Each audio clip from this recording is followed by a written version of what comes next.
Hello everyone and welcome to episode 16 of the Calm Mind Podcast. We're back yet again, as we are every week, here at the same time on the YouTube channel for the Calm Mind Podcast. That was kind of a clumsy intro. How you doing, Ron? I'm not doing the best physically right now, honestly. I have a huge cramp. And It's annoying because before the podcast, you asked me, like, how are you doing? And I lied because I want to talk about it on the podcast. You wanted to save your cramp news. I'm so sorry. Tell me about your cramp. I don't know. I don't want to actually talk about the cramp, but I wanted to give my honest response to how I'm doing in the podcast, because then why would you ask it again if you already heard how I'm doing before? You know what I'm saying? This is true. I don't think people realize that with these podcasts, this is genuinely how we catch up in a week. And so, but I love the idea that, you could be doing terrible and you're just going to start the call with me, man, I'm doing great. And then 10 minutes later, we're going to start recording and you'll be like, dude, I'm doing awful. It's the worst right now. I mean, yeah, exactly. I mean, it's nothing that will interfere with anything, but the whole day I've had a cramp and I feel like this is what it feels like to be pregnant. Where is this cramp located? It's pressing on my bladder, I think. So I really need to go to the bathroom even though I don't. And it's annoying. You don't have it's not like an appendix place thing. It doesn't hurt when I touch it or anything. It's just it's pressure and it's not fun. Uh-huh. But that's what a cramp is. Dude, did I tell you my appendix? You must know my appendix story. No, say it now. I haven't told you this story. No.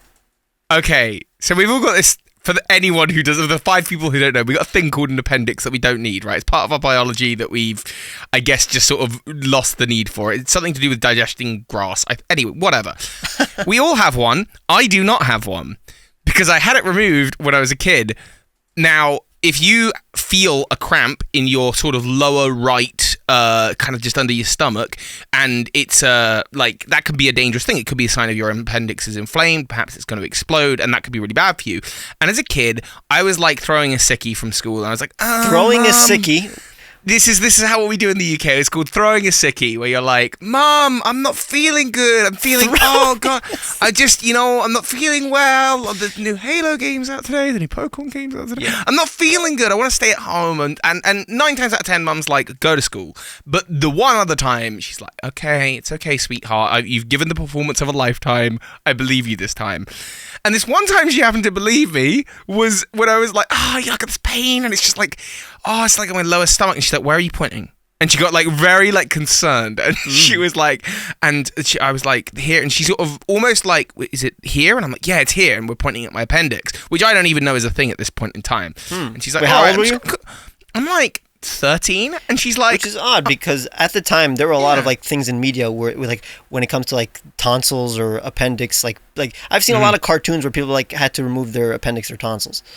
Well, I had my tonsils. I also don't have my tonsils because Mum had those removed before I went to school. You're half a man. Specifically. Exactly. I'm missing so many bits. They took my tonsils when I was a kid because Mum was like, I don't want him to be able to, funnily enough, get ill at school and have tonsillitis. So anyway, she's like, so she calls the doctor and the doctor's like, I'll bring him in. And so I just keep on sort of going along with this. And I don't know if at this point I'm just having phantom pain to I genuinely, at this point in time, cannot even remember if I am just making up the pain or what I felt. But I remember just being like, there's pain there. And they're like, all right, what we're going to do is you're going to have a little surgery and we're going to get rid of your appendix. So I'm like, hang on. This has maybe got a bit far. Wait, would I be off school? And they're like, yeah, you get a couple weeks. I was like, cool. So I then had surgery and had my appendix removed at age 13. They took it out. They were like, yeah, it was slightly inflamed. And I'm just there I'm confident that I just made that up. And I got 3 weeks off school. What? Okay. Yeah. I mean, no, I was inflamed. They could see. Well, they said ever so slightly. I think they were trying to make my mum feel better about the whole thing. Oh, interesting. And now I've got a cool little micro scar under my tum. This is the UK. They wouldn't perform surgery for nothing, I'm assuming. Well, you'd assume so, but I really don't think I was in pain. The ironic thing was, the moment I woke up from the anesthesia, I was in so much pain. I was actually genuinely in pain. I was screaming, I was wailing. And what it was is that the anesthesia hadn't worn off, so I could feel a lot of pressure on my bladder, and I wasn't aware that I just needed to go for a wee. Because the anesthesia was so after an hour of wailing, I was like, I think I need oh, I think I need a week, and then I was better, and then it was fine. Huh. But I got 3 weeks playing Shadow the Hedgehog and eating ice cream, so good times for Toby. Have you ever broken anything or anything like that? Like a bone? No, I haven't. I always wanted to. I thought casts look really cool. I thought they look cool. Again, I was like a real sucker for sympathy in school and anything that could get you, time off. I'm sorry that your cramp now can't help you get time off, get you out of school now. You're forcing me to be on this podcast right now. I'm so sorry. Like, you got to be here. There's bills to pay, man. There's bills to pay.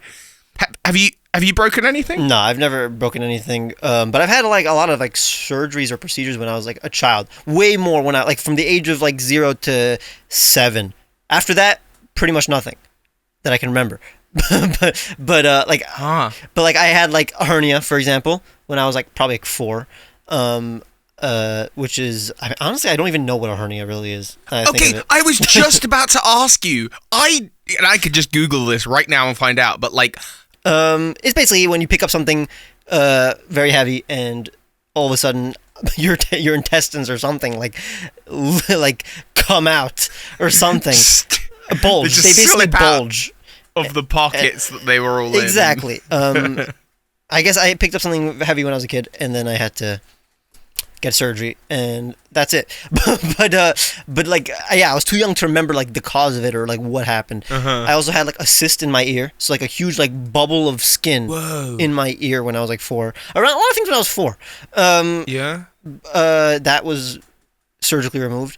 I had a lot of, when I was a child, I had a lot of, for some reason, boils on my fingers. What's it called?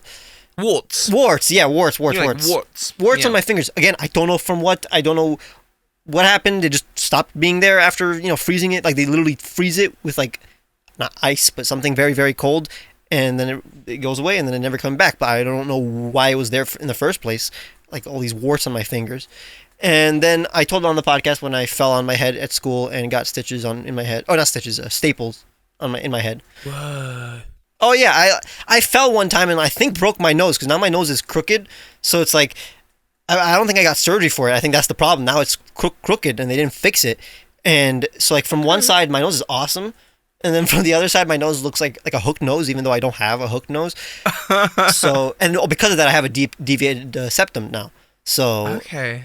I need to get that fixed. I'm sure my insurance covers it or something. Because it's a medical thing. I barely when I'm sick, I can only breathe from one nose, or one nostril. So we all have one nose. From only one nose. So your other noses don't work. Yeah, my stomach nose doesn't work, but my face nose works. I mean, there are a lot of times where I just got I have scars on me, scars from surgery, but there was a time where my brother by mistake scratched me when he was a child. I mean, not by mistake, he tried to scratch me. I was going to ask you, I was literally, next words out my mouth were, hang on, you had siblings. Yeah. So and it's a thing, right? You try and, you don't mean to because you don't know, but you definitely try and mortally wound your siblings at some point or another in your childhood. Yeah, exactly. But I've never left a scar on my brother, but my brother has left a scar on me, so he should... You're a nice brother. I think the worst I've done to my brother was, I remember I cannot remember the reason, this is so bad, just walking up to him with a block, not a single Lego brick, but if you imagine I built a Lego house or something, and just lobbing it at his face from the distance of me to my computer screen. Just walking up to him, hey, Theo. He turns around, what? Smash for no reason, completely psychopathic, unprovoked. And he and I got in a... Oh no, there was one time he was cycling down the garden and I sort of jumped out in front of him, which caused him to brake, and then he went flying and hit himself on that one. But he did get me back because we always used to have sword fights. I think it's quite a brotherly thing to grab sticks and start trying to hit each other with them. And he didn't grab a stick; he grabbed a broken golf club, and the sort of jagged.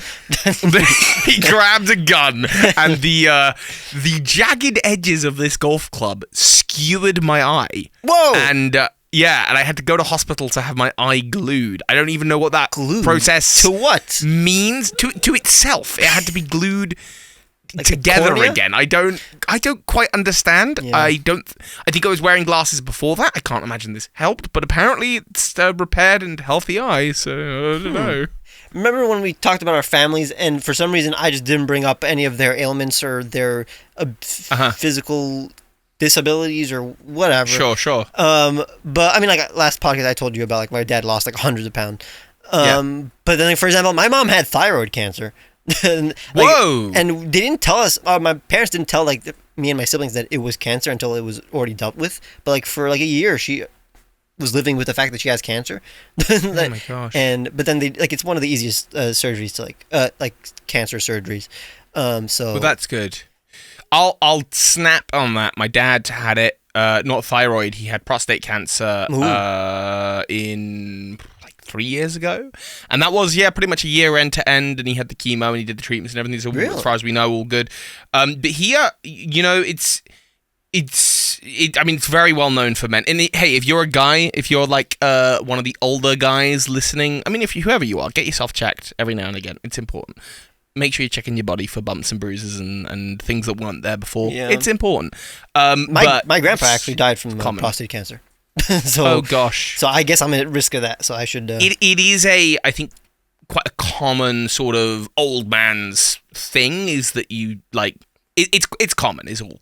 But cancer's amazing in the, or rather, humans are amazing in the. I didn't get to do one last year because of the house move. I'm hoping to do a big one this year. But I do a charity fundraiser once a year. Maybe it's something we could do an episode for or do something about at some point. But for Stand Up to Cancer, for cancer research, and with that, the big fact that I love to push is that 16 years ago, I'm gonna butcher it now. 16ish years ago, if you walked into a doctor's and they gave you a diagnosis of cancer, your odds were like 1 in 4 that you would live. Maybe it's more like 30 years ago that was the case. Now your odds are 2 in 4. That's right, and then their hope is in 16 years. With the current rate of progress, your odds of survival are 3 in 4, which is, over the course of like 50, 60 years, is, you know, compared to the whole of human existence, is huge. I mean, that is incredible progress. That I guess the idea that cancer could be a thing that, like, one day it's not feared in such a... I think it's still seen in an incredibly scary light, because it is, and that the idea could just be, you know, you'll get a treatment and... 3 out of 4 times you will be okay. I mean, 1 in 4 is still a huge amount of people. Like, it's a dramatic amount of people, but it's better than certainly the odds being the other way on. I don't know if it's like this in the medical tech industry, but it kind of seems like the general technology industry has slowed down, like the growth compared to, let's say, 10 years ago. Like from 2000 to like 2015, we were just getting innovation after innovation. Like the last like big thing that affected the world was what, like smartphones. But what's the? But that was like 10 years ago. Well, so I get that, but I think that's a case of like one big innovation pushes like a million smaller ones. So like the smartphone. But when's the next big one? You know, when it would. It'll be cool to find. Did you see the thing? There's a thing on TikTok at the moment going around. I don't know how legit this is, but I've seen a couple of people reporting on it. That in Dubai, I think they're planning on making some kind of city that is like I just saw it. It's line. Not gonna work. This isn't a thing, right? It's probably a thing. I didn't research to make sure that it was legit, but there's a lot of infrastructure in Saudi Arabia that were not made with a lot of foresight. So they would make an entire thing. Didn't plan how it was going to work after it's finished, and it just was a waste of time and money.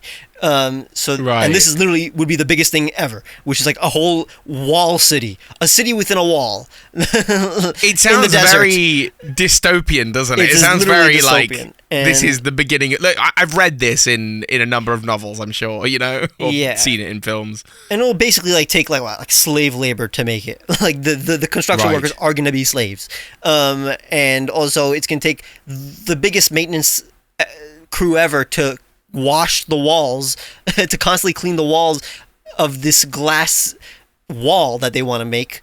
And then also, sand will constantly pile up on the wall. So like, you're going to constantly have to brush it away, or like to get huge crews to like carry the sand away from the walls. It's like a stupid idea. This is one of those ones that like I think I mean, I don't know. I don't know squat about engineering. Maybe there's an engineer who's listening who's like, no, this is really cool. This is why it's happening. Welcome to the future, right? But did you, like, I got really excited. Did you remember watching the Solar Frickin' Roadways ad like 10 years ago? Solar Frickin' Roadways. No, I haven't. This is a PG podcast, kinda, not really. It's frickin'. Solar Frickin' Roadways was a Kickstarter project. If you want to, like, solve the world's energy crisis, replace the roadways with solar panels. This is what they were proposing. Yeah. All of your signage that is adaptable and changeable will be because of the LEDs on the roadways. They can heat up using some of that solar energy to melt away ice, which would fall to grates at the side. Yeah. They could be a panel could be replaced easily, where currently, like, potholes. The friction, though, on a solar panel is not as good as asphalt.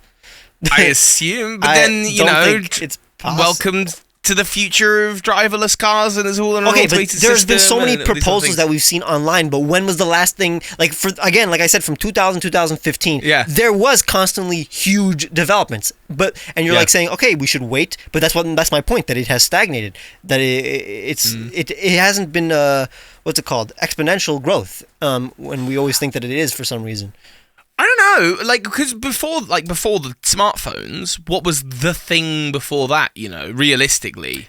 The change the game. The change of, like, literally everything was upgraded. TVs, quality of, like, picture. Like, for example, picture quality is better, but, like, there's no noticeable difference between 2K and 8K. I don't know. Like, I'm talking about for, like, a normal screen that everybody has. Obviously, there is 8K screen would be better. I think there's a lot of innovation. Certainly, I'm just aware of it because we work in this space, but I think there's a lot of innovation happening in the production space. Like, I think the fact that we're editing on Premiere on a computer is becoming antiquated year on year as everyone's got a production studio. Those weren't all of a sudden huge developments. Those were very slow and very, like, natural growth of just, like, every technology. Like, I'm talking about all of a sudden we get this thing that revolutionizes quickly the entire life of everybody. Nobody cares about editing. Do you think that was happening constantly pre-iPhone? Because I don't. I think, like, that's what I'm saying. That it wasn't for the iPhone. Like, all of a sudden we have the iPhone, and that was what 2006. But how long before the smartphones was the last big thing that happened? Whatever that time period is. Internet. We're gonna wait that. So, like, 10 years before that, let's say. Okay, so it's been 10 years. Well, then now something will come along. Hopefully, any day now. We're waiting. It's been 20 years. Oh, not 20 years. It's been like 15 years since the iPhone. And 15 years before that was the internet, technically. So the internet was 1991. Could be any day now. So I think any day now. Idea. Robots. Any day now. Robots. I think the problem is and I don't obviously know, like, Apple's inner workings, for example, but obviously the iPhone is the one that, you know, smartphones obviously existed outside of the iPhone. Fine, I get that, that's fine. But Apple's the one that's kind of, like, put it in everyone's hands and the majority of, you know, people and all that. That's great. Obviously, when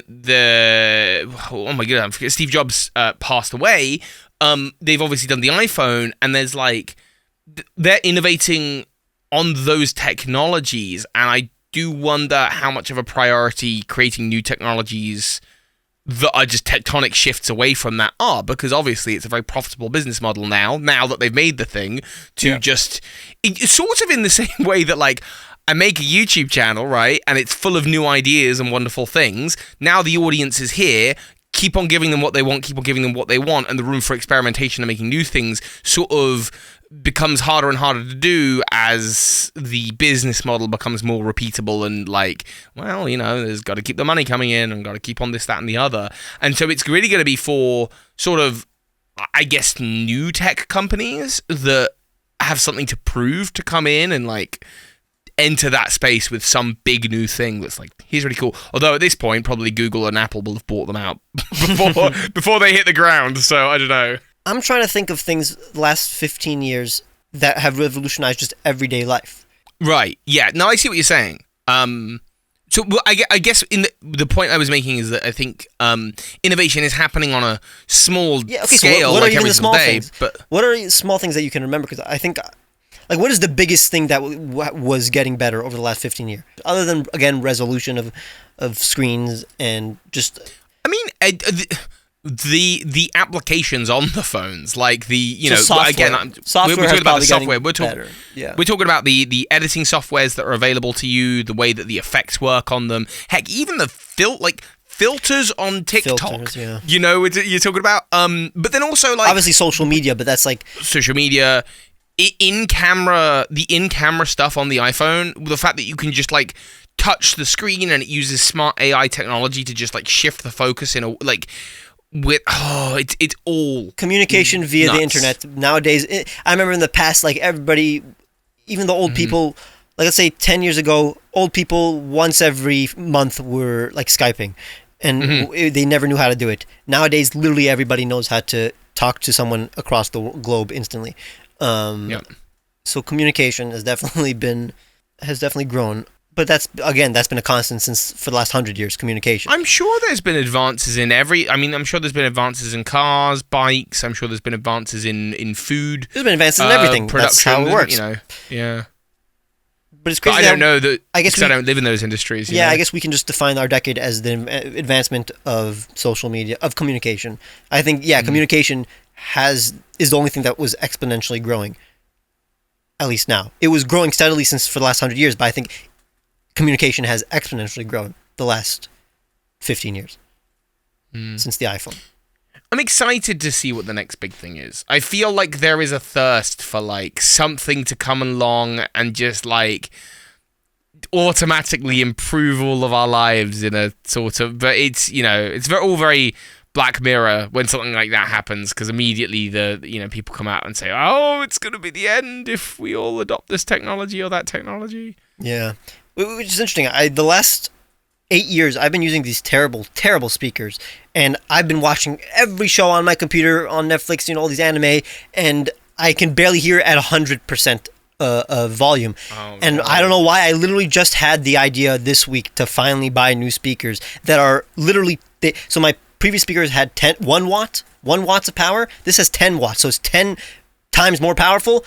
And it's exactly what I've needed the last 8 years, and it's like it's not expensive. It's as expensive as any speakers. Why did I not buy new speakers over the last 8 years? Am I that cheap? Like, my life could have been infinitely improved. That kind of thing definitely happens a lot, and you think, God, why did I ever buy? Why haven't I sorted this? And it's often just a case of like you don't think about it. It really is. I was thinking about, so I wear glasses, right? Right now I'm wearing contact lenses. And I just happened to have a conversation with someone where they went, "Oh, have you ever thought about getting laser eye surgery?" And I went, "I've never really thought about it." And then I spent the next 10 minutes going, it'd probably be cheaper to just do a one-off fee of getting my laser. How long would that take to pay back of contact lenses? 7 years of contacts. Yeah, so it would pay itself back in 7 years. Yeah, probably worth doing. So now I'm like going to spend some time looking into laser eye surgery for no other reason than I don't really care and I just haven't thought about it before. You know what I mean? Oh yeah, my mom got also laser eye surgery. But that was like, 15 years ago. So I was like, I'm sure the technology, at least for that, has gotten better. I hope so. And she initially was amazing, but I think she slowly regretted it. Like, her eyesight didn't get worse, so it was technically still worth it. But it degraded or something like that. I don't know. But then she got older. She also got older, so that's how it works. Did she end up with laser eyes? Like Homelander? Yes. I mean, we're going to have to cut it out. We're going to have to cut it out here of the podcast. But okay, because they can't let the government know that she's got laser eyes. Have you seen have you finished the 3rd season of The Boys? Yeah. Okay, that was an amazing season. Each season is so good. If any of our lovely listeners have not watched The Boys, if you are over 18 and want to watch The Boys, there you go. If you're over 18 and you don't mind a bit of gore, a lot of gore, that's not even the problem. It's not. It's the sadisticness of all of it, but it's just a beautifully crafted show. Amazing. The Boys. What if superheroes were not responsible? That's the summary. It sort of hits this point where like imagine all of the worst YouTube influencers you can think of and worst celebrities you can think of. Now give them superpowers. Now get in the brains of their PR agents. What a fun story that is, It's brilliant. It's brilliant. And Homelander, this parody of Superman, is literally, in my opinion, the best television character in the last 10 years. I could subscribe to that. Yeah, most people who watch it can kind of agree. So that's if you want to witness one of the best characters of the decade, for sure, please watch The Boys.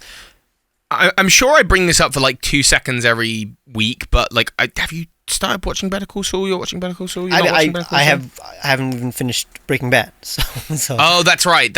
Sorry, you did say in previous. But don't worry. Don't bring it up because my brother every day is telling me to watch Better Call Saul. Okay. Being pretty annoying about it. but it's a show to be annoying about. The thing is, I get you're it. not even good. I mean, I've watched Breaking Bad, so I understand. I understand. Yeah. I understand.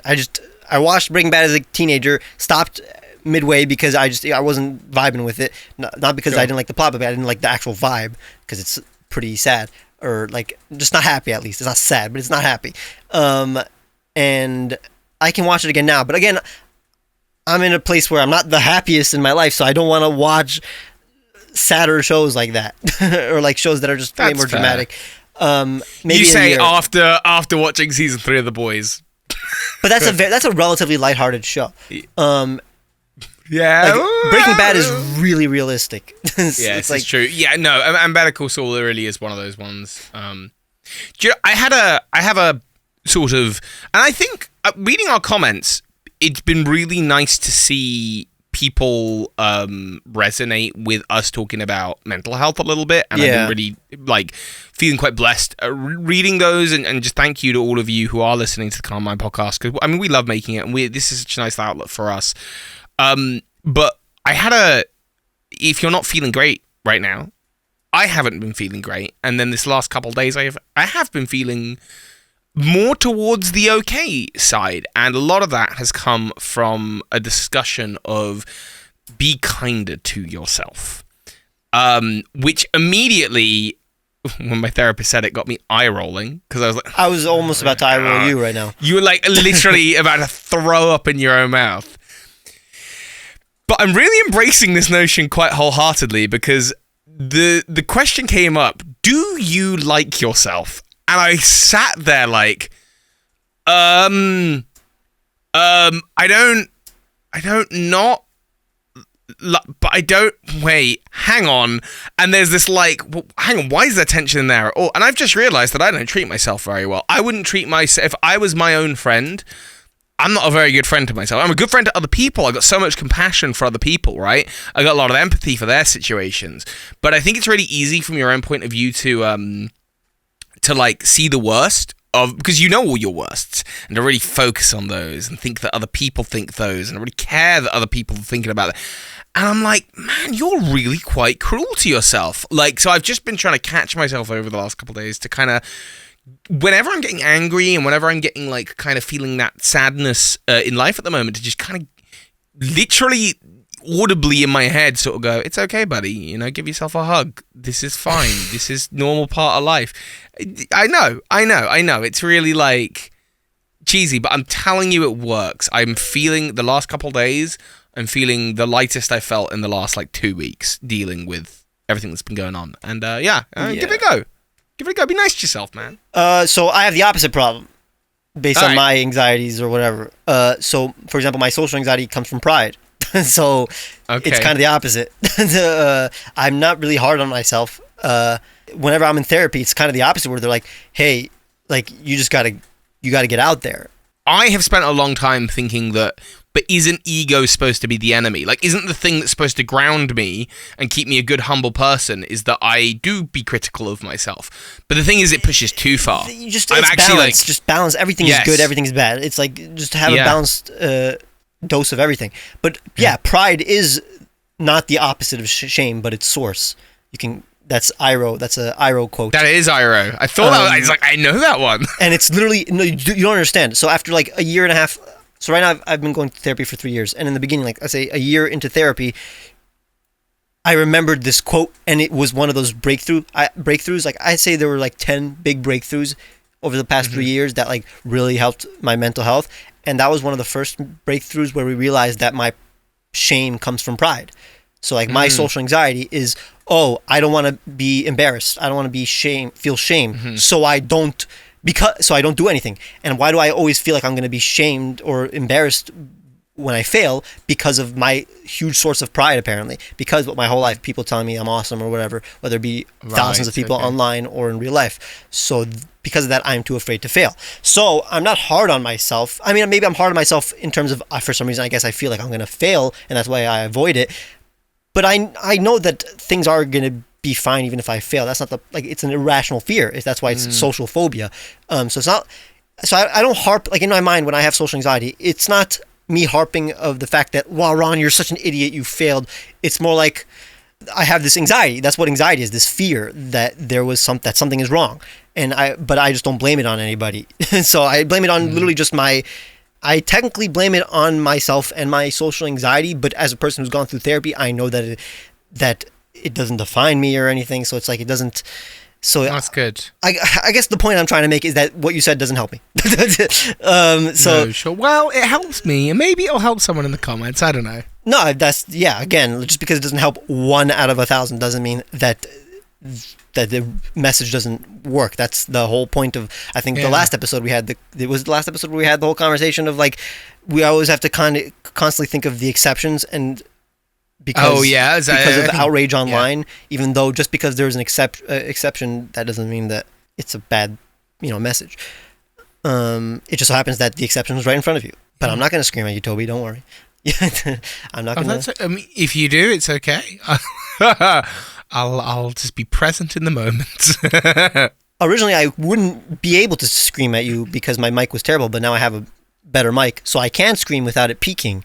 So if you want, I will scream, because I can physically do that now without it annoying the audience. You can give it a scream. You can give it a go. Give me something to scream at you for. I'm only going to do it if it's if okay, you deserve it. Sure. Okay, I mean, I've tried playing Black and White recently, and I just can't. No? Is that because I can understand? It depends on why you couldn't play it. So, for example, honestly, I'm exaggerating. I just wanted you to scream. So you were lying to me. I just lied to you. Come on, man. Don't lie. Does that not make you want to scream? Nice. I mean, I did pick up the DS the other day and give it. I was like, do that, and then I'd play for 5 minutes and then put it back down. But like I said, I can't play like a handheld Pokemon game and as long as I used to be able to nowadays. It just start falling asleep, or get a headache. So that's why for example, Arceus, I can play that for like 8 hours, even though I think Black and White 2 are better Pokemon games, and I'm currently playing that, but I can't play Black and White 2 more than an hour. I wish there was a way to like connect the DS to this TV screen. I think that would help me a lot, but you can't. Ooh. Yeah, that'd be really cool. I don't think there was ever anything invented that allows you to do that with the Wii or anything. You're able to connect. Yeah, I am able to connect my DS. My DS that I had a capture card attached to, I can connect it to my PC, but there's a lag, so I can't really. There's a lag. It's not like HDMI where it's like perfect. Speaking of playing Pokemon, that's actually the cleanest segue we've ever had. Go on. No, the cleanest segue is when I don't have to actually do a segue. When it's like just right into it, because it's natural. Speaking of generating a segue. Okay, that one's pretty good. We've actually got to do the segue. We're going to generate a Pokemon. Let's generate a Pokemon. If you don't know, if you're new to the podcast, every episode we generate a Pokemon and see where we can take the conversation to. We like to take it to crazy places that have nothing to do with Pokemon sometimes. That's the point. Pokemon is the ultimate icebreaker. Let's go! Generating a Pokemon. What the hell? We can't put this in the thumbnail. Dottler. What? Dottler? Oh, Dottler. Do you want to just talk about like I like Coco instead? This is my favorite line. This is one of my favorite lines in all of Pokemon in terms of like the progression. I think it's one of the most genius lines. If anybody doesn't know, this entire line, the entire Blipbug line. Blipbug is the final evolution, right? No, that's the first one. That's the starter. I always forget the Orbeetle's name for some reason because I'm always thinking like Ladybug in my head. I'm like, there's probably Ladybug in the name, but it's always Orbeetle. So the entire, even though Orbeetle's like top 5 Pokemon in Galar, whatever. Orbeetle's line, obviously based on Ladybug, so it's a larva, then a pupa. They really like Dottler. That's exactly how Ladybug pupas look like. So very cool. It's really cool actually, and even Blipbug looks exactly like a Ladybug larva. So it's very underrated. And then it evolves into adult Ladybug, but it's also based on radar. So Blipbug is the blip on a radar. Yep. Dottler's the dots, and then Orbeetle has the radar, the actual like rings. The dish. Yeah. But also they're also based on different things within radar. Like Dottler is based on a radome, a radar dome that picks up radar signals, and Blipbug is an entire basically laboratory and or UFO basically. Sorry, not Blipbug. I keep on saying Blipbug instead of Orbeetle. Orbeetle. And then also the entire line is like the progression of a mad scientist. So it's like Blipbug is this little nerd. Dottler he's a bookworm. He's literally a bookworm. He's literally a bookworm, which is hilarious. And then Dottler, and he's also like an egghead, so he has a huge head. Yeah. And then Dottler is like the scientist that's inside his, that's inside his lab. And then Blipbug is like a mad scientist that is now unleashing his like weapon. I keep on saying I said Blipbug again. Orbeetle. You did it again. You just can't. I tell you what I'm gonna do. I'm gonna put Orbeetle on the thumbnail so you remember, and so we don't have to put Dottler on the thumbnail. Thank you. That's so helpful, Toby. You're great idea. That's exactly, again, unless we can think of a way to talk about Fuecoco right now. But that's exactly. Do you know what we said last week in the last podcast that we recorded? And again, this might become messed up at some point. I don't know in terms of release order. We were like, oh, there'll probably be a new trailer by the time that we release the next episode even. And there hasn't been. What the hell's going on? Where are they at? And the thing is, I went back, I looked at Sword and Shield, I was like, okay, maybe I'm just over-exaggerating. No. In Sword and Shield, between the E3 announcement, which was our equivalent of the last Scarlet and Violet trailer, and then the next reveal of whatever it was, which would be the World Championship time in August, between those, there was a trailer like in early July of Duraludon and Alchemy. And I'm like sitting here just like, okay, where are they at? Like, and there was a demo released that was only available at E3, and it was also available with Nessa, and do you remember they had Impidimp, but they didn't they never announced Impidimp. They were just like, that's a thing, by the way. Which is funny because that's what thing Impidimp would do. Yes. Just troll us. It's true. So we just sort of all, but these things happened in the interim, and I'm just sitting here like, where's it all at? Like, it's not going to be Worlds. Dude, I mean, there'll be something at Worlds at latest, but definitely. But by this time, before then, during Sun and Moon hype, we already knew like the entire plot of the game. We knew like 10 characters. We got at least 20 Pokemon. Yeah. It was to the other end of the extreme, and now they're a little like overcompensating or undercompensating, whatever. They're doing the opposite. Because they learned their lesson. But no, honestly, this is like, I think Sword and Shield was the right amount of hype. Sword and Shield, I think, got it perfect. I really do. I think they got it pretty much spot on for what I would have liked. I thought the fact that, like I don't even think they announced Eternatus. So the Eternatus battle, if you didn't know about it through leaks, which I did, but like if you didn't know about it through leaks, that would have been a really cool moment to get to experience. Yeah, it was very unfortunate. The leaks were the most unfortunate thing to happen. Yeah. Other than the national text controversy. I will say, I've just watched a video by Kayla's Capsule, and she's just done this video talking about are leaks a good thing? Your gut instinct is to go, well, no, of course not. But actually, it turns out that spoilers. I don't know the research myself, but according to her video, the research suggests that spoilers in a certain, as long as they're not about like key story details, spoilers actually seem to build a level of familiarity that means when you visit the piece of entertainment, whether that's a game or a movie or a TV show, that you can enjoy it more. You accept it more, it's less jarring. Yeah. But a lot of Pokemon do spoil plot stuff. Yes. And that's the problem. But it also, but my number one, I'm fine with leaks that are like, hey, there's going to be a sheep Pokemon or whatever, and they don't show the sheep. But for example, the Sword and Shield leaks, it was terrible pictures of the Pokemon that we're seeing for the first time, like Inteleon, like Caparaja, and people hate them because of that, where they see these weird pictures that don't accurately represent the Pokemon. Exactly. I mean, even in the game, the models don't accurately represent, like the 3D, the Sugimori art is the best, or the Sugimori style depiction art is the best depiction, honestly, of a lot of these I Pokemon. agree. I still like don't vibe with the in-game models for the Galar. But here's the thing: it's not even the models. Again, the model is literally just the 3D recreation of the art. Sure. It's the animation and the poses. It's like Sorry, that's what I mean. I just want to make sure that like the fans know that like whenever you're critiquing like the 3D stuff in Pokemon, it's never the actual models, unless it's like some Pokemon, like let's say Blastoise, where like their head is a little too small, or like Terrakion, where like the model just doesn't work in 3D like that because it has like a weird face. But like 90% of Pokemon, it's not the model, it's just the pose that they're in, and they're just in a static pose that doesn't do anything. Like even Delphox has like a relatively small face in the model, but if you just gave it a nice pose where it's like holding its wand the entire time and it's like a nice like mage pose, it would be way better. Same thing with so many Pokemon.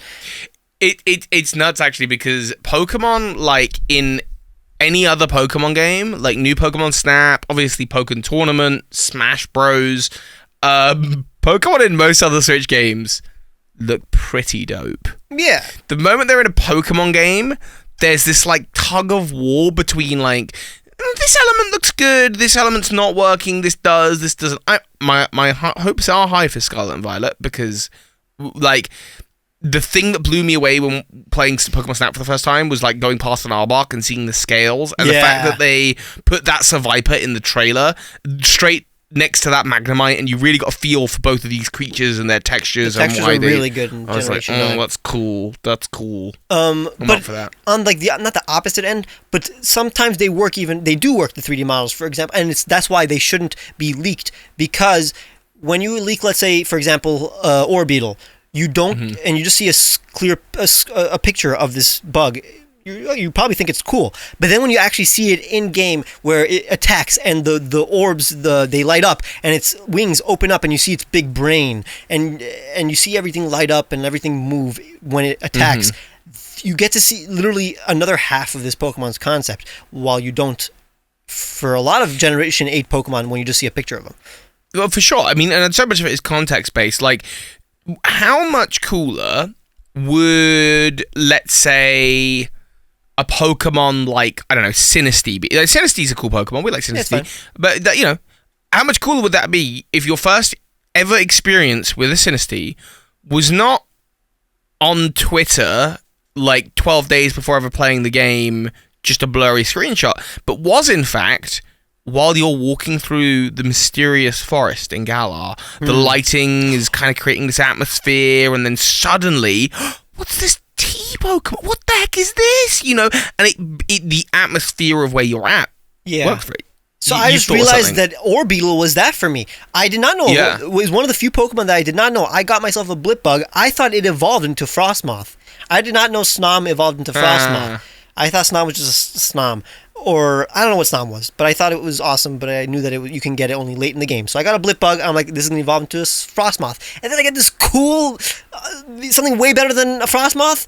That was a good time. That was like the last time I just got a surprise. I can't think, that was like, 3 years ago?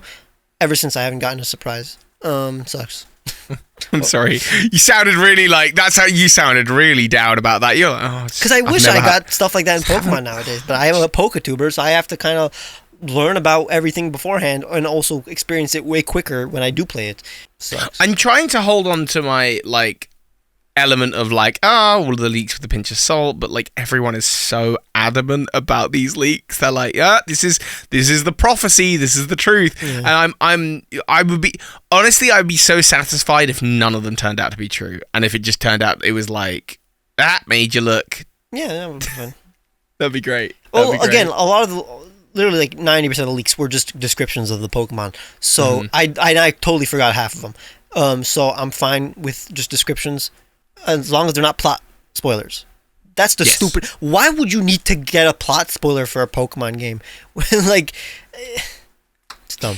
I remember feeling so annoyed when The Last of Us 2 came out, and I didn't know that the whole game had leaked, and I was lucky I got to play it and just experience it as intended. And then after the game, I finished, and I was like, I gotta know what other people felt and thought about this. And I would watch these reviews, and people would say, yeah, I read the plot, before the game came out, and that made me, I didn't even play the game because I wasn't going to like it because of the plot. That made me so, I don't even know if it's irrational. It made me so angry to be like, wait, so there's this thing that I think is a masterpiece. You've not given it a go because you've read the plot, and that makes, like, we've not experienced even remotely the same thing. You do not know The Last of Us 2 if you've read the plot but you've not played the game, in my opinion. Yeah, that makes sense. As someone who's played the game. Although that's not to gatekeep here, but that like... the plot is so good that you can just watch, like, the cutscenes or just, like, watch, like, a... Yeah. I think watching it is, like in terms of... And this, it becomes a hard line, right? Because I don't want to gatekeep. I don't want to do that whole thing you do with anime where it's like, oh, if you haven't listened to it in the undubbed, that is, you know, that's like, that's the true way to watch it. Yep. But, like, there's reading about the game in the form of, like, just text is so much worse than than watching someone else play it. And then watching someone else play it is, I think, a bit not worse than, but it's just like you're just not getting the same experience that someone actually playing the game and engaging with it in that way would be getting. I really think you're missing out, because these stories are incredible, but they're more incredible by the fact that you are sucked into them, literally. So, you know, I don't want to gatekeep here, but I just can't even... The idea that someone read the game synopsis versus, like, playing the game, I'm just like, not even equivocal. It's not even the same thing. And yeah, I don't know. I mean, with Pokemon, like, if I'm going to read the entire story beforehand, obviously it's a much less story-driven game, but if I'm going to read the whole story beforehand, I'm going to see every Pokemon beforehand, it sort of becomes the case of, right, what's even the point in playing the game, you know? So I hope story spoilers stay. But, like, which is weird, because, like, I really do nowadays play also Pokemon for just actually exploring the region. Yeah.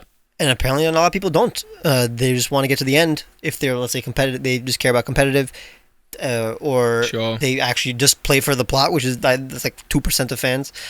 I'm having a moment at the moment where I'm rewatching a bunch of the old Pokemon TV episodes. I jumped on a call with a couple of the guys from the anime podcast.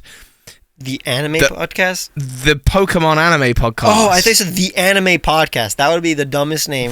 The Pokemon anime podcast, the name of which I feel awful because these are friends and I'm now forgetting the name. You know what I'm talking about.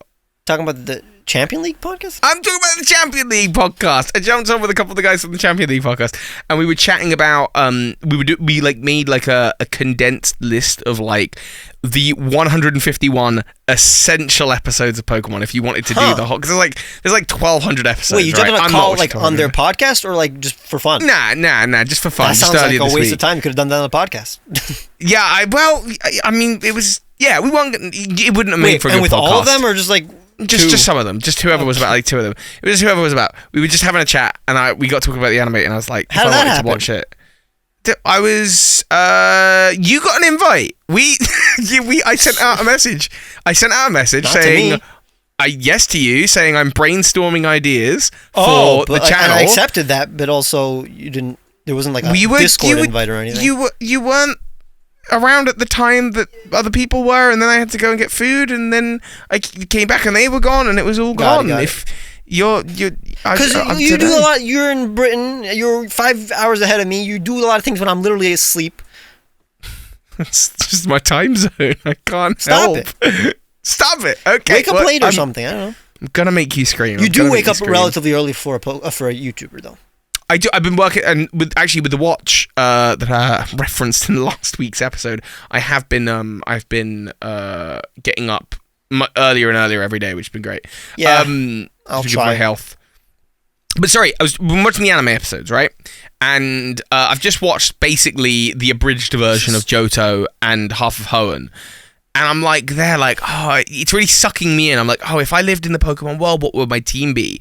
And then I looked at the Galar region Pokedex, and other than like Eldegoss, which I'm confident about, I look at other Pokemon and I'm just like, I just don't see that on my team, which is a real shame because you would have thought I would have. I don't know, like I just can't imagine like.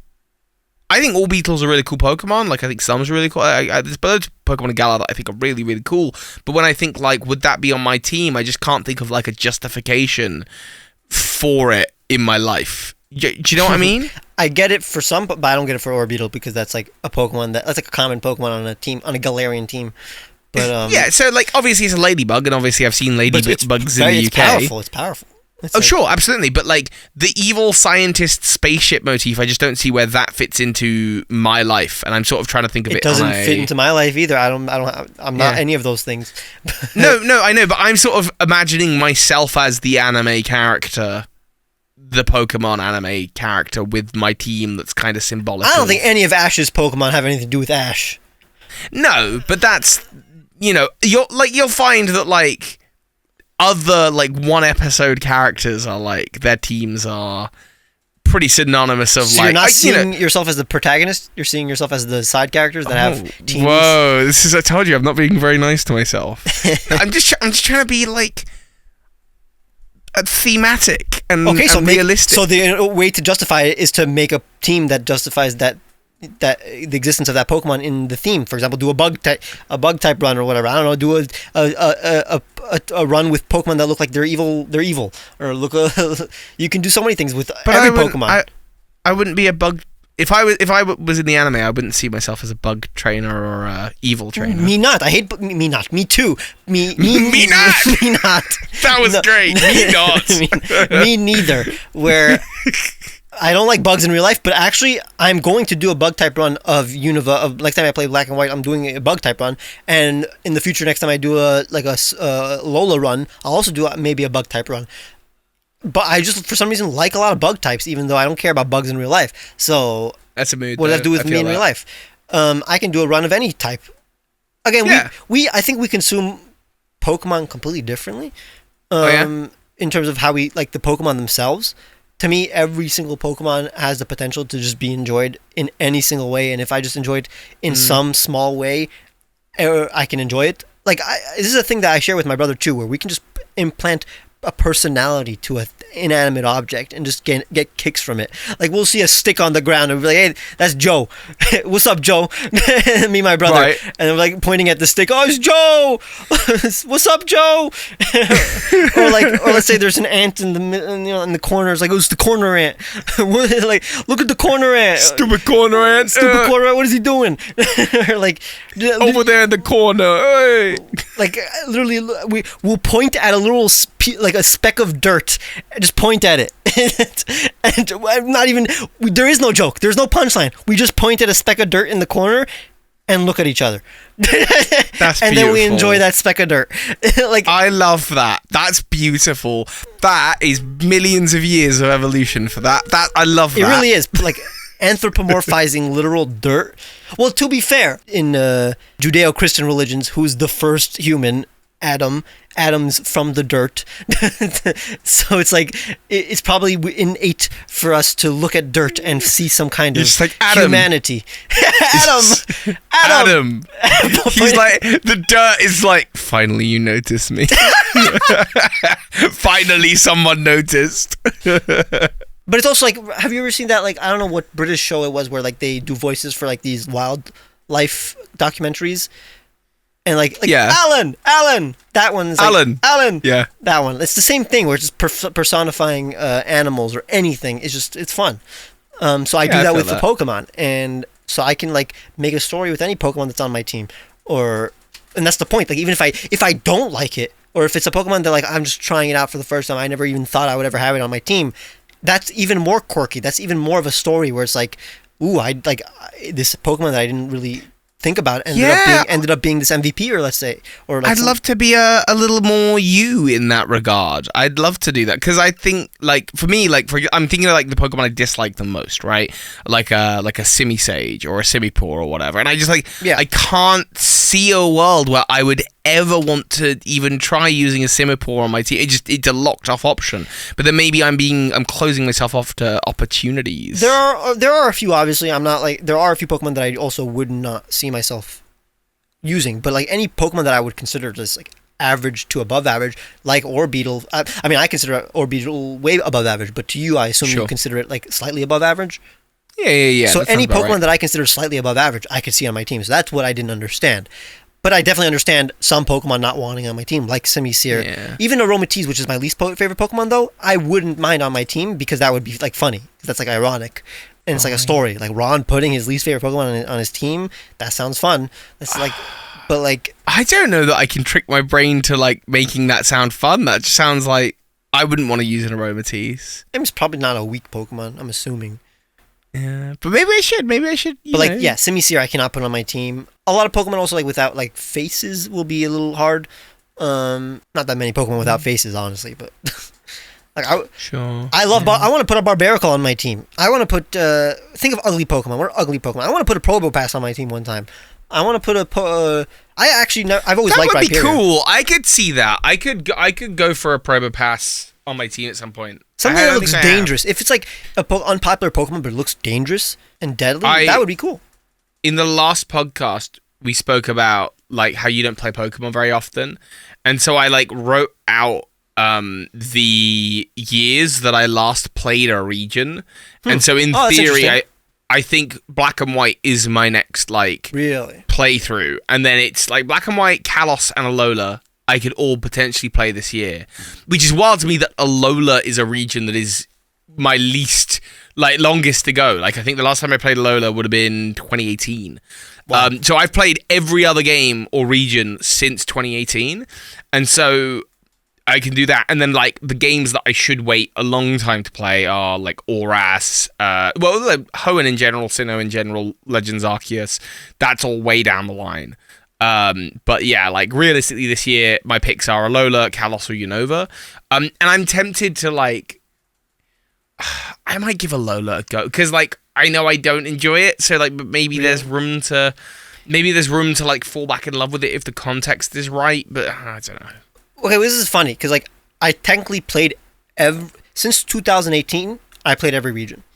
Cool. Again, but I played so slowly. So I play like literally 2 Pokemon games a year. So like half a year of playing one Pokemon game. Mm-hmm. And the second Pokemon game is always the new Pokemon game that I'm playing that year. So right after Let's Go Eevee and Pikachu, I played every other game. But I haven't replayed a Kanto game since Let's Go Pikachu, which I mean, every region in 4 years. That's fine. That's a lot though. Yeah, I mean, but yeah. But okay, but that was literally when I graduated. That's literally when I graduated. 2018 is when I graduated college and became a full-time Poketuber. Then I had way more time to think and do Pokemon. But before 2018, yeah, I played one Pokemon game a year.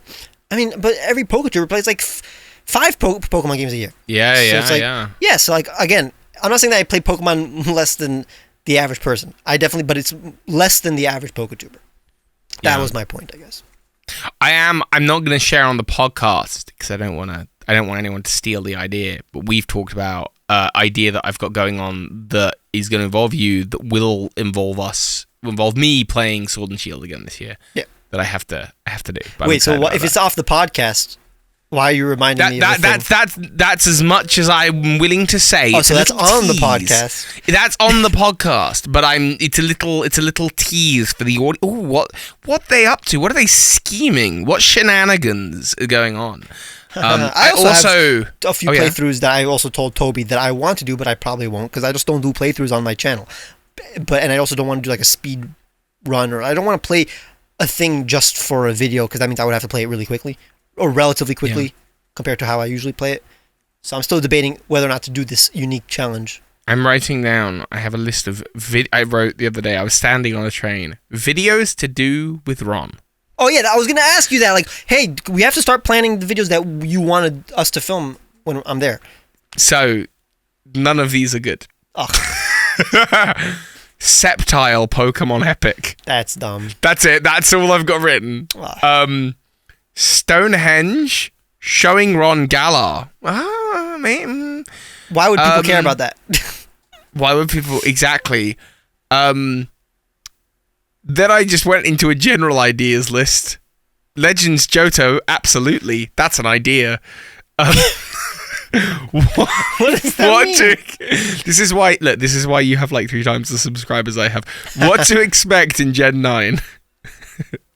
Goodbye, Galar. Okay. Goodbye, Galar.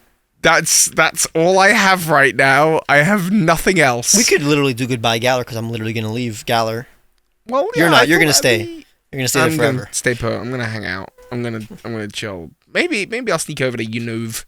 The old Unove. That's what they call it when you're in Unove. No, we call it Uno. What was the funny thing you said earlier that I laughed about, that you said a thing wrong? Me not, instead of me neither. I want to remember that. Why? How does that help you in life? I just think if we ever... First of all... You're going to put an inside joke in the video that people don't even understand?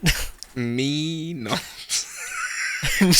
I just think there's future podcasts and there's potentially in the future merch opportunities, and I just think that we want to keep track of brilliant nuggets of gold like this. Calm mind, me not. Me not shirts. Me not calm mind. Me not calm mind today. Welcome to the Calm Mind Podcast. Me not. Not today. This has been a really fun show. I just feel like because the last two have been so serious, and just there's been this lightness to this one. I feel giddy. It's nice to hang out, man. Hey, we talked about my mom's cancer today. Don't, because I'm smiling. You're allowed to smile. She doesn't have it anymore. We can celebrate the fact that she does not have cancer. Yeah, but now the mood's gonna shift. Well, it's okay. This is interesting because I did write this down for 10 episodes. I didn't bring it up yet because I thought I'm waiting for a reason to bring it up. But also, this is technically a traumatic thing that happened to my brother. But for some reason, when he told me, it traumatized me. Oh no! Okay, go on. So my brother, like literally, when he was 14, he wears glasses, so he had contact lenses. When he was putting his contact lenses, or taking them out, he scratched his eye with the contact lenses. Oh yeah, or with his nail. Yeah, that can happen. Yeah. And the next day he wakes up, his eye is completely red. Oh no, he's got an infection in his eye. He made a huge cut, infected his cornea. They go to the hospital. So I didn't know this until after he was healed, but literally there, at the hospital, and they basically told my brother, "Hey, there's a huge chance you're going to lose this eye." Yes. And that would traumatize me. And apparently, he held that in without telling me, for that whole week while he was healing. So the whole time I didn't know my brother was potentially losing his eye. But yeah, I think about that because I wear contacts, and I've had a friend who it's happened to as well. And she was like, "Yeah, I nearly lost my eye." It's yeah, it's great. I mean, but it's different because I was there. I was near him the whole week and seeing this whole ordeal. And turns out it was worse than I thought. Just like with my mom with her thyroid cancer, we just thought she just had thyroid surgery, and then after it was done, they're like, "Oh, it's thyroid cancer." But so my brother that whole week wearing an eye patch, literally when he opens his eyes, because there's a hole in the cornea, he sees white. It's just the brightest thing ever. All this light leaking into the eye. So he can't open his eye for a week. He couldn't sleep for a few days. Every 2 or 3 hours, I don't know, my mom would have to drop put eye drops in his eye, so he couldn't sleep for a few days. Gosh. So yeah, if you're wearing contacts, make sure not to scratch your eye in any way, because that could happen. That's literally the worst thing that could happen to your eye. But apparently they really committed to the regimen and did everything correctly, and it healed. He still has his eye. That eye is way worse than it was before, but he can see through it. It's just way worse. That's really scary. Contacts are maybe not a good thing for me because this is another reason I should get laser eye surgery. Because not only have I had my eye be stabbed with the thing and had it glued, but also I had a panic attack sort of thing one year at a convention, and I was like, I got into the shower and I went, have I taken my contacts out? Because you're not supposed to wear your contacts into the shower because the bacteria in the water can also do the exact same thing and give you an infection in your eye. And I was like, are my contacts out? And so I kind of got back out of the shower and I'm trying to peel the contact out of my eye, and I'm like, oh gosh, I think it's stuck in there. I can't get it. But then I can feel something that I'm pulling and dragging.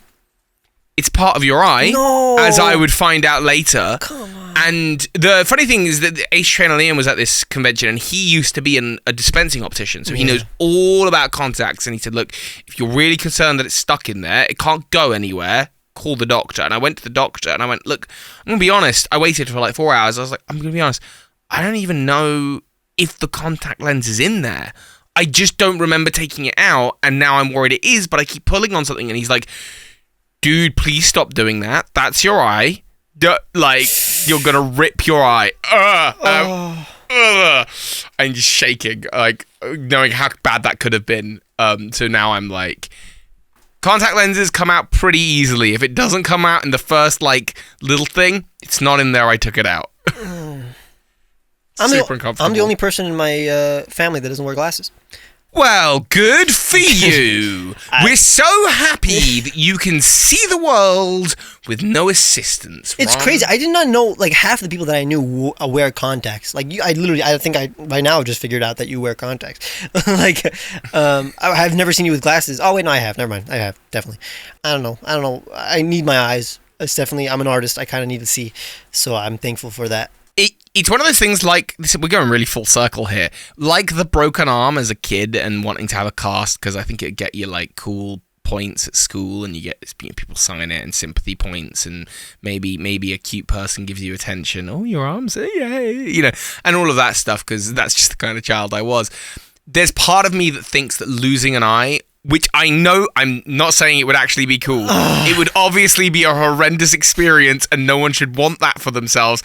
There's a little part of me that's like, Thor lost his eye and look how cool, how piratey cool. He was literally already one of the handsomest men on Earth. Yeah, I know. Before that. Are you saying that I'm not one of the handsomest men on Earth? No. Wow. Well, I'm being kind to myself this week, so I actually think I am quite handsome. I don't understand literally every single woman I know, how they are so attracted to Chris Hemsworth. If I look like Chris Hemsworth, I would also look like Chris Hemsworth. Which is crazy, because the whole time I thought like Chris Evans was way more attractive, and then I realized, no, actually women like Chris Hemsworth more, slightly. Obviously, Chris Evans is also like a 10 out of 10, but like, I don't know, something about Chris Hemsworth people like more. Yeah. Physically. Yeah. Maybe the beard. Even though... Emotionally, physically, spiritually. I guess it's just also his character, Thor, is more fun in terms of like... Yes. Attractiveness. Yeah. Good guys. Comedy's hot. Funny is hot. Definitely. Funny's very hot. Yeah. And I think like, I think that about women. I think that about anyone. Like, I think if you can make me laugh, I'm just like... If you can have a banter with someone and just laugh and laugh and laugh and laugh, that is such a good sign of a good relationship, I think. Yeah, which sucks because like I never consider myself a funny guy. Every single person I know around me is funnier than me. Like I'm just average, and everybody I know is just way funnier.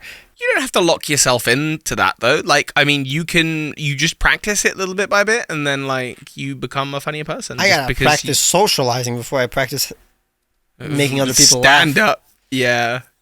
That's the problem. It's just that again, I don't have a lot of people to talk to around me. So it's like I just don't have the opportunities to elevate my funny bone. You said, hang on, I've got it written down. You said me not earlier, and look how much joy I've got from that. That was not intentional. I think you're a very funny person. You were laughing at me, not with me. But when we sell it as merch, we'll be laughing together. To the bank on our yacht. We're not going to get a yacht off of this podcast. I don't think there are any banks that are near water. Because then pirates would invade. Like Pirate of Thor. And then look at all of us going full circles. Wait, I haven't seen Thor Love and Thunder. Have you? Yes, I have. Yeah. My completely spoiler heavy my review is just simply that like it's good, it's fine. I don't think it's bad. I think it's definitely like it's above average, but like it's not. I think if you go in expecting like Ragnarok, or you go in expecting like the last two Marvel films, Doctor Strange or Spider-Man, like it's not there. But that's just my feeling. But now I've lowered your expectation. No, I already knew that. Really enjoy it. I already knew that. Yeah. It's definitely a thing. If you go in with like to a film in particular with expectations low, it can really blow you away. But if you go in thinking, oh, this is gonna be the best thing, it really has the opportunity to disappoint you. I'm really good at setting my expectations exactly as I should when it comes to Marvel movies. I always go into a Marvel movie thinking exactly how it kind of is gonna turn out. I already know what I'm gonna feel apparently, which may be bias. Like I may be psychologically affecting my opinion on the film. Again, this is another like bias thing, but like Rotten Tomatoes score is always around what I think of the film. Yeah. But that makes sense. That in theory makes sense for most people, because if Rotten Tomatoes is an aggregate of the popular opinions, and you are, I assume, the popular opinions is just the average, then that would make sense. You want to answer some questions? 2 questions? We could do that. I'd love that. That'd be good fun. What not? Ah, it's me not. That's not right. I'll get there.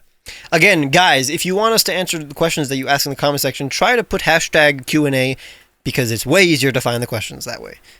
And also, you don't have to ask questions about Pokemon. Majority of them are still about Pokemon, which a lot of them we already answered on our respective channels, like, oh, what's your favorite this, or what do you think about this Pokemon, or whatever. I already answered half of these questions on my channel, so try not to ask stuff like that. You can ask about literally anything.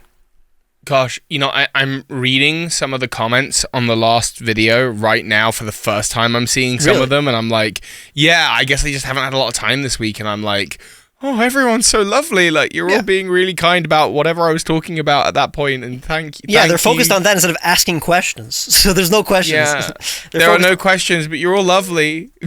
So I'm going to the previous episode, because we didn't answer questions in the last episode, or the episode before that, I think. Okay. Cryonis has asked, where in the world was your favorite place you've ever traveled to? I've not traveled that many places. I'm assuming that it still counts if it's within your country. Yeah, just anywhere in the world. What's your favorite place to travel to? I mean, to travel to means that I actively travel to that place. You have traveled to. That I have You've been traveled. There. Yeah, okay. Yeah, you've been there. This is not the best place to travel to or anything, but the place that was underrated when I got there, I did not expect to have as much fun as I did, was Boston.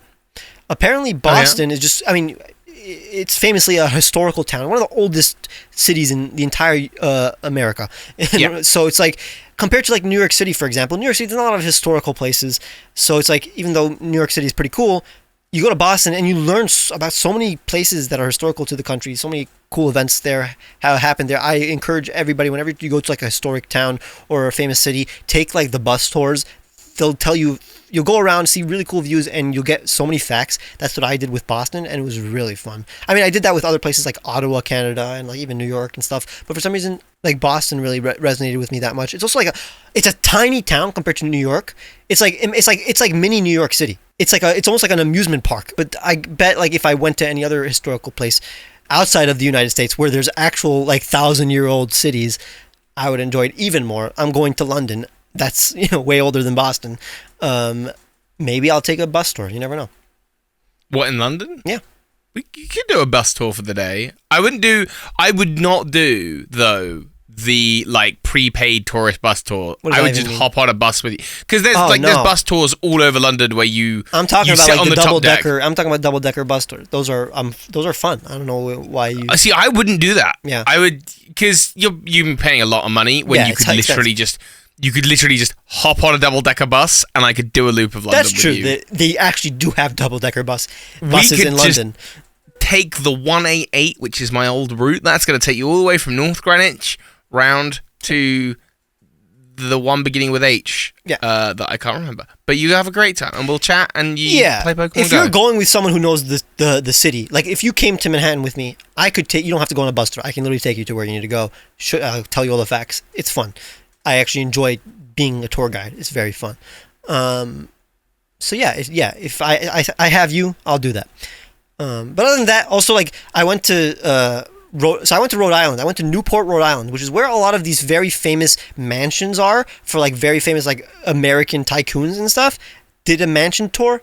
I encourage it. It was fun. It was so fun. I can't think where my favorite place is, but I did a whole US road trip a couple of years ago. And we stopped in this town called Creede, Colorado.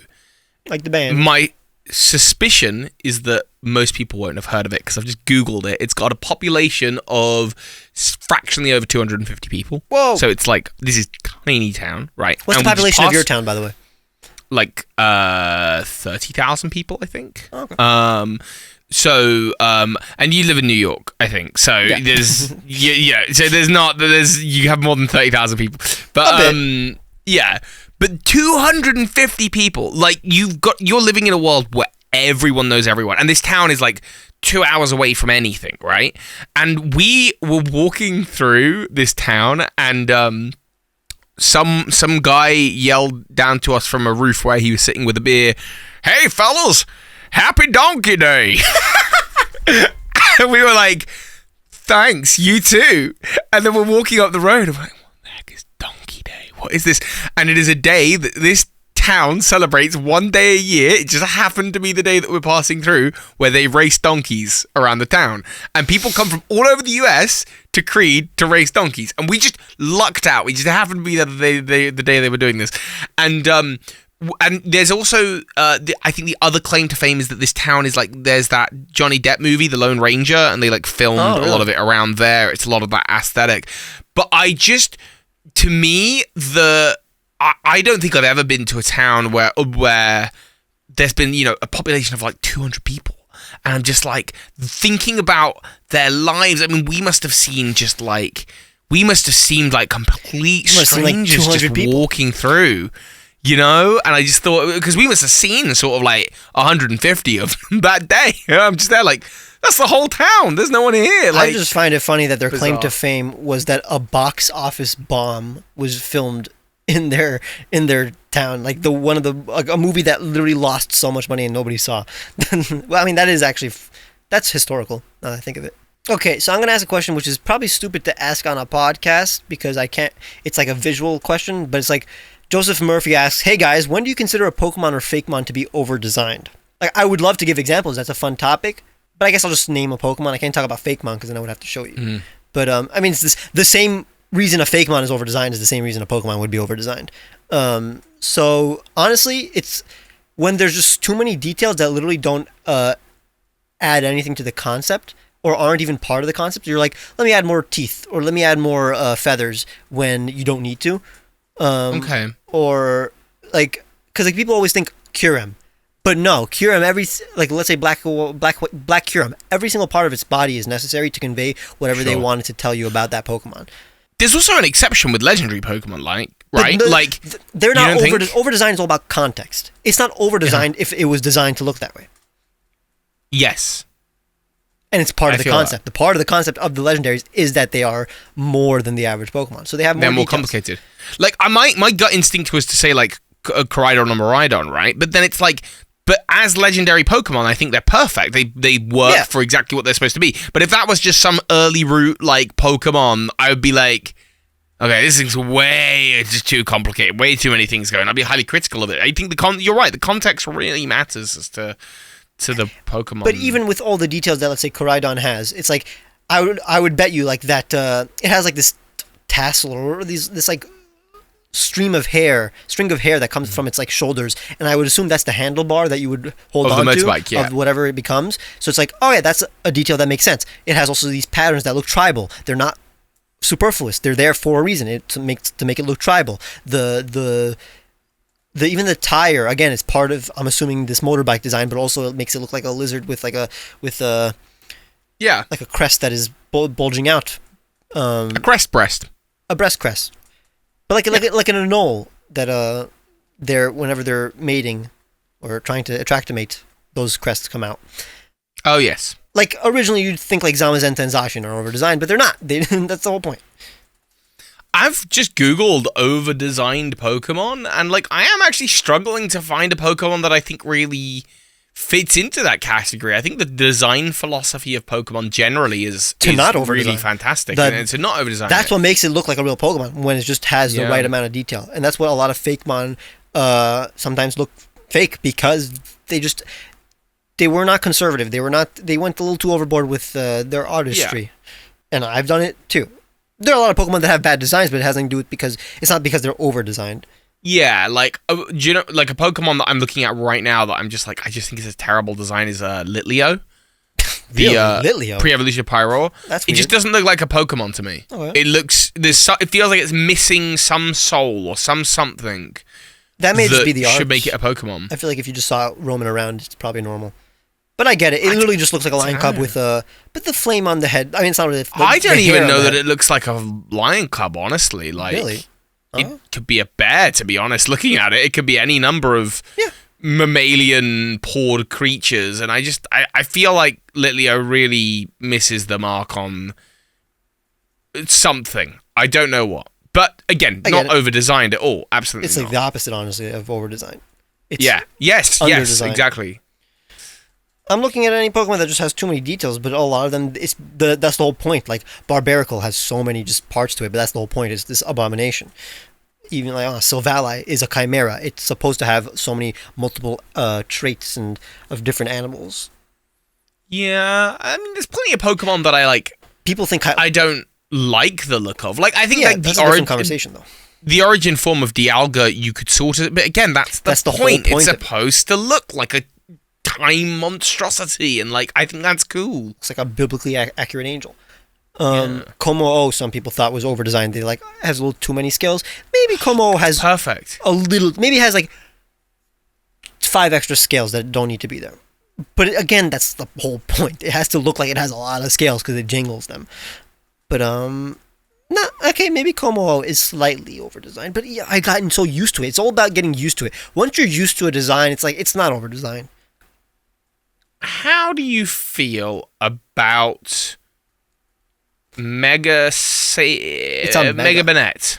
It's a Mega. And honestly, no, I think Mega Banette has such a perfect amount of detail. Mega Tyranitar.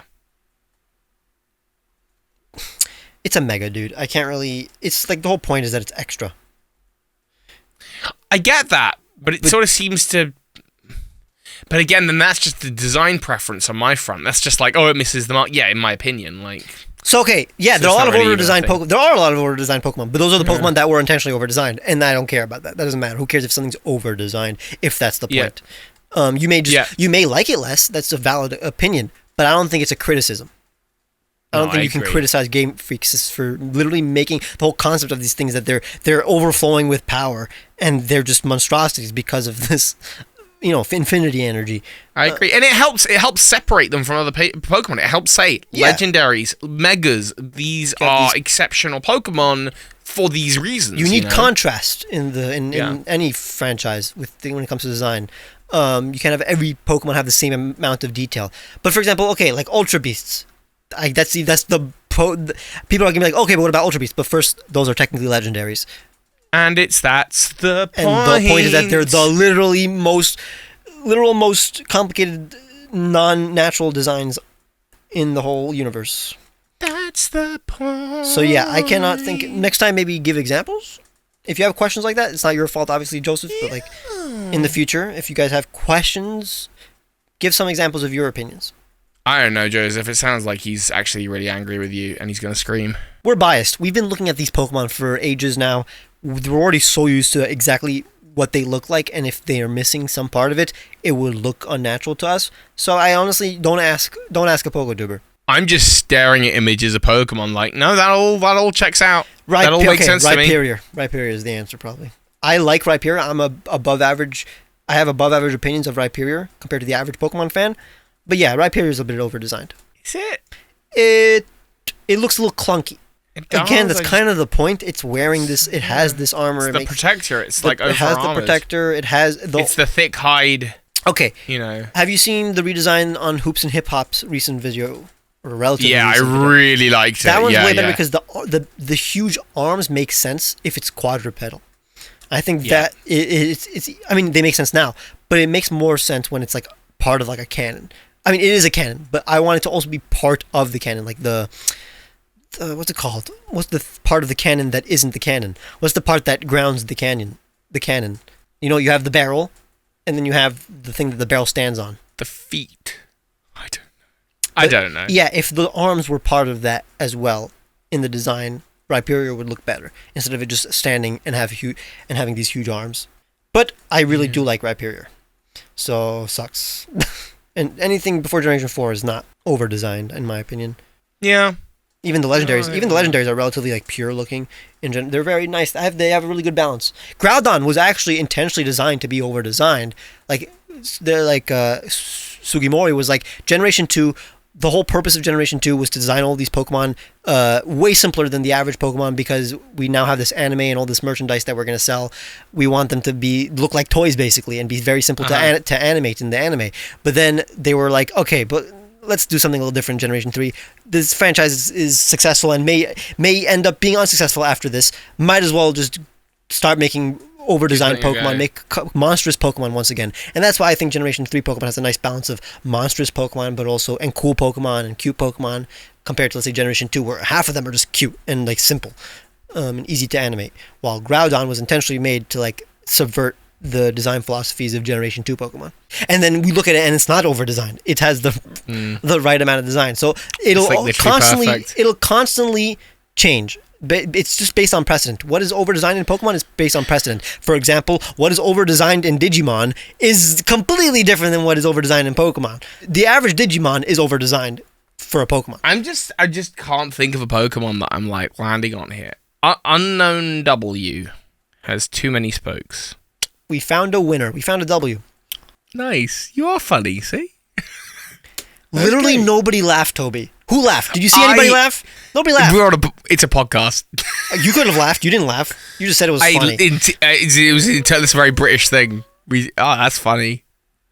That's genuinely a Britishism. is like instead of laughing, just saying that's funny.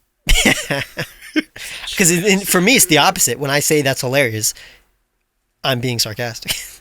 Yeah, but the sarcasm in Britain is like, it's serious. It's like, there's no such thing anymore. It's blended. It's all over. No, if I say like, oh, that's funny, I genuinely mean that's funny. But just instead of that, there's a... And when I say, let's continue for another hour, I mean, we're ending it right now. Me not.